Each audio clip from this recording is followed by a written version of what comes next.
اب یہ میں درخواست کرتا ہوں حضرت مولانا نسیم صاحب یہ العنصری فرمائیں، اور یہ ابا کے شروع کے شاگرد ہیں۔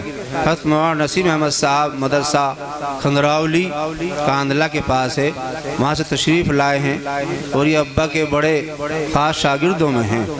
میں ان سے درخواست کرتا ہوں کہ آپ العنصری فرمائیں۔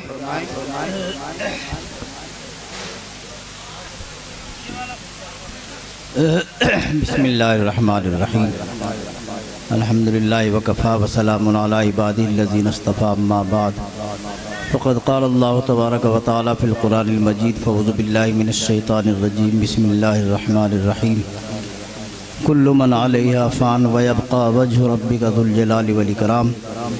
میری سمجھ میں نہیں آ رہا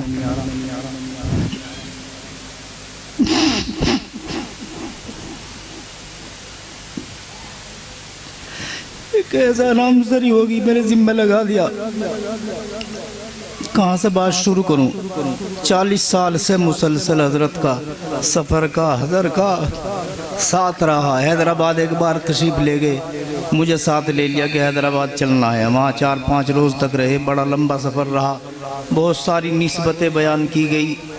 حضرت نے راستے میں بھی ذکر کیا کہ ہمارے پاس تو نسبت ہے جلال آباد کی اور وہی کام آتی ہے۔ اتفاق سے ایک مولانا ٹرین میں مل گئے، ان سے ملاقات ہوئی۔ مولانا نے پوچھا بھائی تم کہاں جا رہے ہو؟ کہ میں حیدرآباد جا رہا ہوں۔ مولانا نے جواب دیا میں بھی حیدرآباد جا رہا ہوں۔ پھر اس نے پوچھا آپ حیدرآباد کہاں جاؤ گے؟ تو مولانا بولے کہ میں مفتی نوال الرحمان صاحب کے یہاں جاؤں گا۔ وہ مولانا کے ساتھی تھے جلال آباد کے، مفتی نوال الرحمان، جو اس وقت امریکہ میں ہیں۔ اس نے پوچھا پھر تو مولانا فاروق صاحب بھی آپ کے ساتھی ہوں گے؟ کہ ہاں وہ بھی میرے ساتھی ہیں۔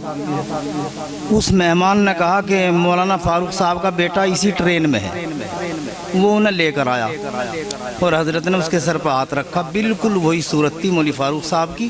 پھر وہاں بڑا لمبا واقعہ ہے، بہرحال بہت سارے واقعات سامنے آئے حیدرآباد کے، امریکہ کے تذکرے، کتابیں چھپی، وہ آئی ماشاءاللہ۔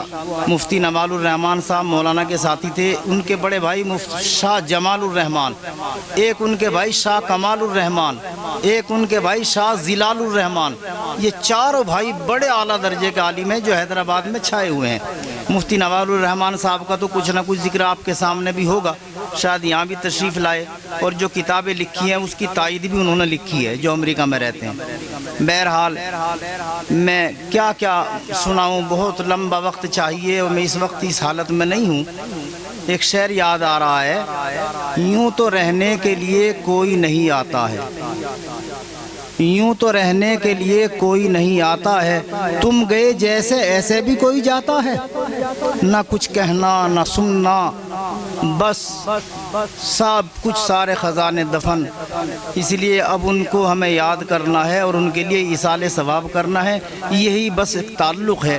ان کو ہم کچھ نہ کچھ پہنچاتے رہیں۔ انہوں نے ہمیں کیا دیا ہم اسے بیان بھی نہیں کر سکتے۔ وہ ایک کامیاب مصنف تھے، ایک کامیاب مدرس تھے، ایک باوقار صوفی تھے، ایک اعلیٰ دماغ منتظم تھے۔ کیا بیان کیا جائے؟ مرکز خلق و صفا حسن سراپا لکھوں، کچھ سمجھ میں نہیں آتا تمہیں کیا لکھوں۔